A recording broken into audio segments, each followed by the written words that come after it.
नमस्कार, आप देख रहे हैं न्यूज 24 और मैं हूं आपके साथ सितेश सिंह। जैसे जैसे बिहार विधानसभा चुनाव का समय नजदीक आ रहा है, वैसे ही बिहार की सियासत लड़ाई तेज होती जा रही है। मोदी के हनुमान कहे जाने वाले नेता चिराग पासवान को लेकर कई गंभीर सवाल उठाए जा रहे हैं और पूछा जा रहा है कि वो तय करें एनडीए में हैं या नहीं।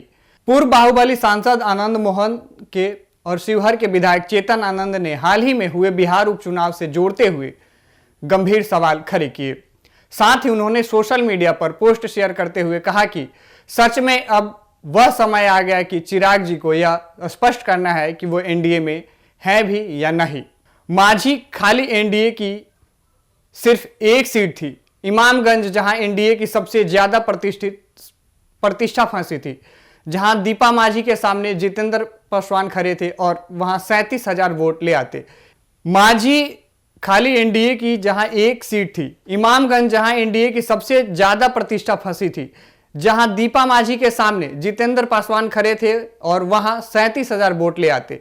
यह बताता है कि या तो आप इसलिए नहीं गए कि आप वहां से वोट ट्रांसफर नहीं करा सकते थे, या आप जीतन राम मांझी जी को उनके घर में नीचा दिखाना चाहते थे, या फिर जनसुराज से अंदर खाने आपकी कोई डील थी। पहली बात तो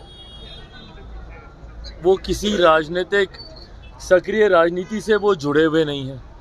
उनकी बात पे किसी प्रकार की प्रतिक्रिया देना कोई ज़रूरी नहीं है, पर हाँ, उनके परिवार के कई सदस्य सक्रिय राजनीति में हैं और वो ऐसे घटक दल में हैं जो हम लोग के गठबंधन का हिस्सा है।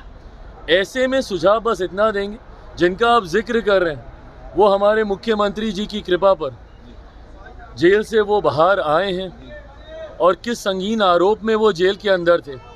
ऐसे में पुनः उसी समाज से आने वाले लोगों पर, जिस समाज के ऊपर उनके ऊपर आरोप लगे थे, पुनः उसी समाज के लोगों पर जब वो एक उंगली उठा रहे हैं कि उन्होंने किसका साथ दिया नहीं दिया, मैं बस उनको इतना सुझाव दूँ कि वो खुद एक राजनीतिक परिवार से आते हैं, भले खुद सक्रिय राजनीति में नहीं हो, पर उनके परिवार के सदस्यों को आगे भी चुनाव लड़ना है, सब करना है।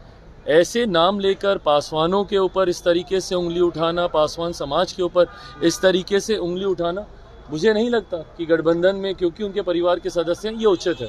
बाकी उन्होंने जो कहा नहीं कहा, जैसा मैंने कहा, वो सक्रिय राजनीति में नहीं है, तो उनके जवाब देना कोई जरूरी नहीं। को लेकर के तेजस्वी यादव कह रहे हैं 85% जो है वो देना चाहिए, एक बिल लाना चाहिए विधानसभा में, जिसको हम लोग सब पास कर दें आरक्षण को। मेरी समझ में नहीं आता कि जब ये लोग सरकार में होते हैं, ये सारी सोच इनकी जहन में तब क्यों नहीं आती है। ये तमाम चीज़ें विपक्ष में जाने के बाद इनके संज्ञान में क्यों आने लगती है। आज जब ये सारी बातें बोलते हैं, कुछ दिनों पहले मेरे प्रधानमंत्री का स्वागत करते हुए बोल रहे थे कि अच्छा होता अगर वो विशेष राज्य का दर्जा लेकर आते। तो भैया, आप थे नहीं क्या केंद्र सरकार में? ये लोग केंद्र सरकार का हिस्सा थे कि नहीं थे?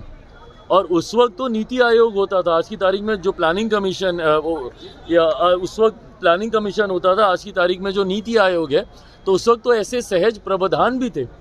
अगर ये चाहते, आज की तारीख में अगर हम लोग प्रावधानों का जिक्र करें तो कई ऐसे प्रावधान हैं जिसकी वजह से हम लोग को ये कठिनाई आ रही है। पर उस वक्त जब इनकी पार्टी लगातार। इस वीडियो में आपकी क्या राय है, हमें कमेंट सेक्शन में जरूर बताएं। ऐसे ही तमाम राजनीतिक खबरों को देखने के लिए फॉलो करें एक न्यूज 24 को।